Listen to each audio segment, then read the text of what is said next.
Bonjour à tous et merci d'être présents. Pour cette première vidéo, je vais vous parler d'un sujet encore trop peu étudié, mais pourtant crucial, le burn-out autistique. Ce phénomène touche de nombreuses personnes autistes et peut avoir des conséquences graves sur leur vie quotidienne. Je remercie une de mes patientes qui m'a posé la question du burn-out autistique.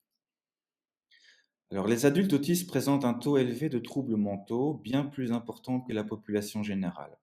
Une des raisons principales, c'est le camouflage, c'est-à-dire l'adaptation constante à un environnement non adapté qui augmente les risques de dépression et même de pensées suicidaires.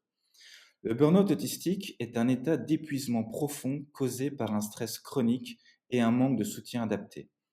Contrairement au burn-out professionnel ou à la dépression, il se manifeste par une perte de compétences, un retrait social et une hypersensibilité sensorielle. Plusieurs chercheurs ont tenté de définir ce phénomène. Remaker et ses collaborateurs ont mis en avant le stress chronique et le manque de soutien comme cause principale. Higgins et son équipe, quant à eux, insistent sur le camouflage et les interactions sociales stressantes comme éléments déclencheurs. On remarque des différences entre ces deux définitions.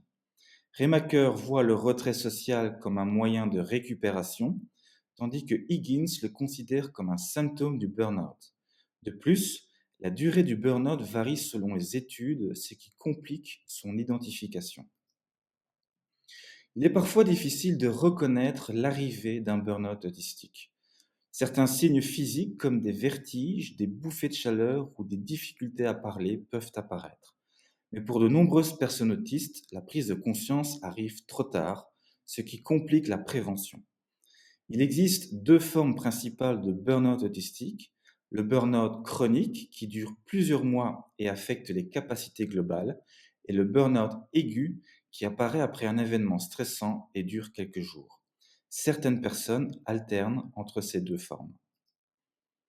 Le burn-out peut être déclenché par un surmenage, des interactions sociales difficiles ou un environnement inadapté. De plus, le manque de reconnaissance du burn-out autistique dans la société et chez les professionnels de santé aggrave la situation. Le burn-out autistique a des conséquences toutefois importantes. Il peut mener à une perte de compétences, à un isolement social et dans les cas les plus graves à des pensées suicidaires. De plus, il est souvent mal compris par l'entourage, ce qui renforce le sentiment d'abandon.